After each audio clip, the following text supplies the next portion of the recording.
سامعین ناظرین السلام علیکم، آداب۔ انفیکشن کنٹرول سوسائٹی کے صحت .نیٹ چینل سے آپ کا میزبان ڈاکٹر حسن نواب آپ سے مخاطب ہے۔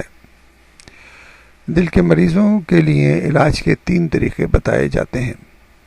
جیسا کہ ہم نے آپ کو بتایا کہ ہم ہارٹ اٹیک سے بچنے کے لیے آپ کو معلومات پہنچا رہے ہیں اور اپنے فیملی کو، اپنے آپ کو مسائل سے بچانے کے لیے ان پہ عمل کرنا انتہائی ضروری ہے۔ جیسا کہ ہم نے آپ کو بتایا کہ دل کے مریض کے لیے علاج کے 3 طریقے بتائے جاتے ہیں: دوائیں یعنی کہ میڈیسن، بائی پاس سرجری یا اینجیوپلاسٹی۔ دوائیں یا میڈیسن کیا کام کرتی ہیں؟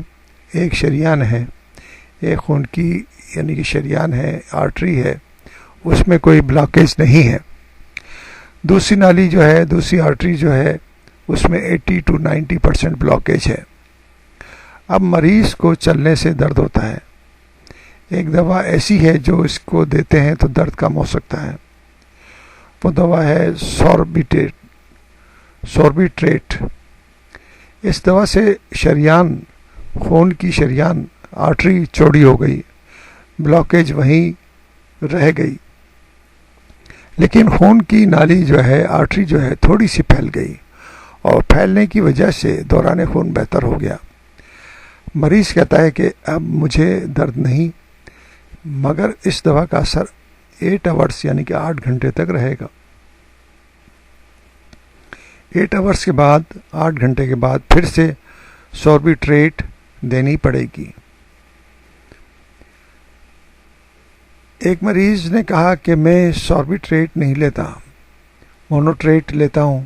میں نے کہا ہاں، وہ بھی سوربیٹریٹ ہے کا ہی بھائی ہے، یعنی کہ وہ بھی دوسرا نام ہے۔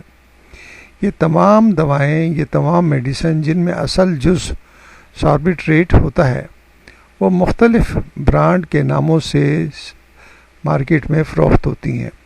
مختلف کمپنیاں اپنی اپنی مختلف نام رکھ کر ان کو سیل کرنے کی کوشش کرتی ہیں۔ ان میں سے کوئی دوا یعنی کہ میڈیسن اہم دل کے مریضوں کو دے سکتے ہیں۔ کوئی بھی دوا ہم مریضوں کو دے سکتے ہیں، کوئی بھی مریض اس سے فائدہ اٹھا سکتا ہے۔ آپ کو یاد ہے کہ ہم نے بتایا تھا کہ میں نے ایک مریض کو 6 ٹیبلٹس دی تھیں، پھر 9 ٹیبلٹس دیں، پھر 12 ٹیبلٹس دیں، کیونکہ بلاکیج دھیرے دھیرے بڑھ رہی تھی۔ اگر دل کے مریض کی دوا بڑھ رہی ہے تو سمجھ لینا چاہیے کہ اس کا بلاکیج بھی بڑھ رہی ہے۔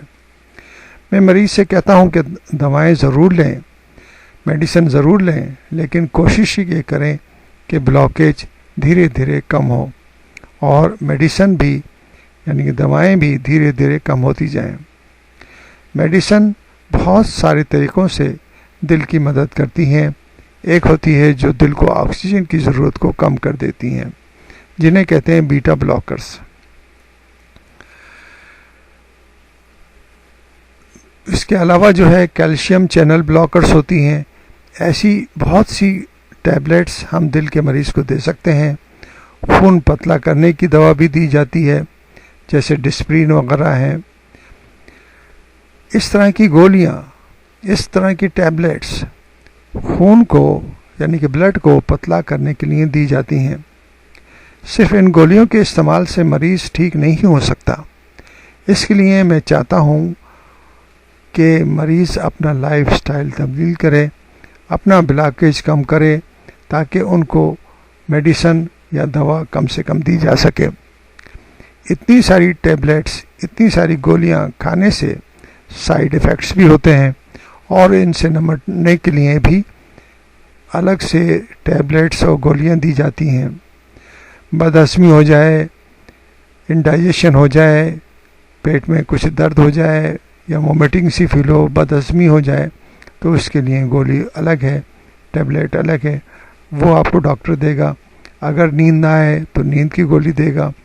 میں جانتا ہوں کہ دوا کی بھی بہت ضرورت ہوتی ہے، مگر کل دوا کی ضرورت نہ ہو، اس کے لیے لائف سٹائل کی تبدیلی بہت ضروری ہے۔ لائف سٹائل چینج کرنے کے لیے ہم نے آپ کو ساری معلومات دی ہیں، مسلسل مختلف طریقوں سے آپ تک ہم معلومات پہنچا رہے ہیں۔